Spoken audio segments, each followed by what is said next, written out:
and they're off. 2 miles is the trip for the Coral Marathon, a listed race. And as they go through the very early stages, as is wont, Yukon Glen is dropped right out the back of the field by his old friend Paul Mulrennan, and they come up the hill for the first time. Not so sleepy in the centre. Over on the far rail is Silence Please, and out very wide, Alerta Roja. There's then a break of about a length back to Rodrigo Diaz, who's racing in a clear 4th place. Then there's about 3 lengths to Coltrane. He in turn is about half a length in advance of Calling the Wind, and Yukon Glen still the back marker, and that's putting him around about 8 lengths now off the leader, and the leader is the filly Alerta Roja with a circuit to go. Alerta Roja to on the inside, Silence Please.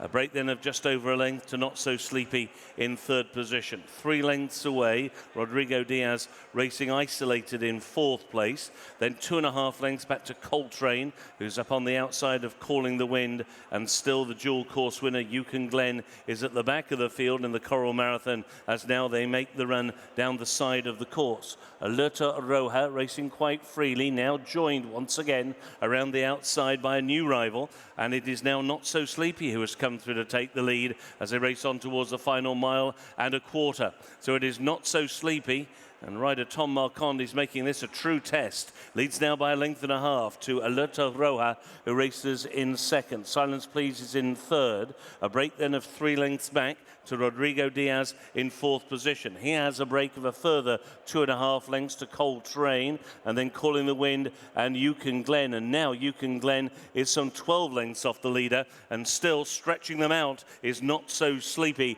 as he races inside the final mile. They go through halfway in the 19th running of the Coral Marathon, and it is still Not So Sleepy who leads the way.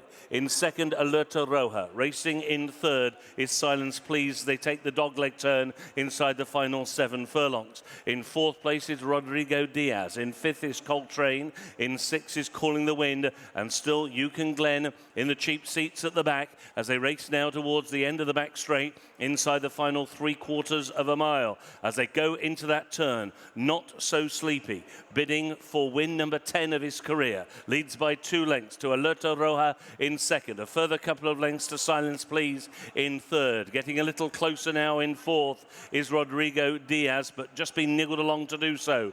Coltrane is next, followed by Calling the Wind and Yukon Glen as they make the turn in and racing inside the final 3.5 furlongs. And he's now getting busy on Not So Sleepy. Still leads, however, by over a couple of lengths. Silence Please towards the outside of Alerta Roja in 2nd and 3rd. Coltrane begins to make his move. He has now moved into 4th, and he's beginning to close now into the speed. They're racing on towards the final 1/4 mile. Silence Please claims the lead, but for how long? Coltrane building up ahead of steam, and already with 1.5 furlongs to go. It's Coltrane who has hit the front. Silence Please is in 2nd. Into 3rd, Rodrigo Diaz. Down the wide outside, Yukon Glen trying to pick up the pieces, but inside the final furlong, it is Coltrane who is simply putting the field to the sword, and it will be Coltrane who gives Andrew Balding his 3rd win in the Coral Marathon. Coltrane wins comprehensively. Rodrigo Diaz, best of the rest in 2nd, followed home by Calling the Wind. Second race at Sandown was the Coral Marathon, and it was ripped apart really by Coltrane, who's won by a very wide margin for trainer Andrew Balding and jockey Rob Hornby. Rob, that was very, very impressive. Talk us through it. Yeah, it was. He's really settling really well in these races now, and especially in a small field here. I always thought there'd be pace on, but he's got to relax. He relaxed beautifully at Ascot, and again today, they actually went a good gallop up to the top of the hill first time around, and able just to settle him into a nice rhythm. And I was confident. Obviously he's got stamina in abundance, and stayed really well. Attacked the rising ground, and he's finished with his head in his chest. Really, delighted. He had that mammoth day just 2.5 weeks ago under, and of course Callum Hutchinson. But is there a reason why this year it just seems to be clicking together so well with him?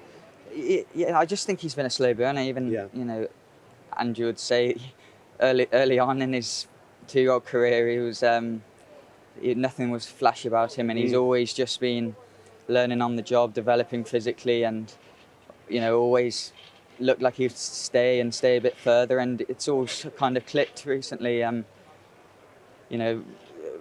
gallant second at Chester, and then obviously a really impressive win at Ascot, and to back him up, you know, not that long ago Ascot was, and for him to go and put in a performance like that, you'd like to think that there's a bit more to come, especially in these extreme distances. Has Andrew or the team intimated what might be an end goal this season, given that it's going so well at the moment? I mean, he's thriving, but is there an overall plan, a next step? I don't think so. I mean, obviously he's thriving, so he can go to all the nice festivals. For cup races now? I think so, especially putting in a performance like that. He enjoys a bit of cutting the ground as well, so you'd like to think an autumn campaign, back end of the year, will really suit him. He's kind of just kept on pleasing, you know, all throughout the year, and like I say, on these extreme distances, where stamina is so important, he has so much of that. It's just a huge advantage for him. I know you've ridden in plenty, but has today surpassed whatever expectation or hope you might have had coming here today with the performance? Yeah, I think he's stepped up again.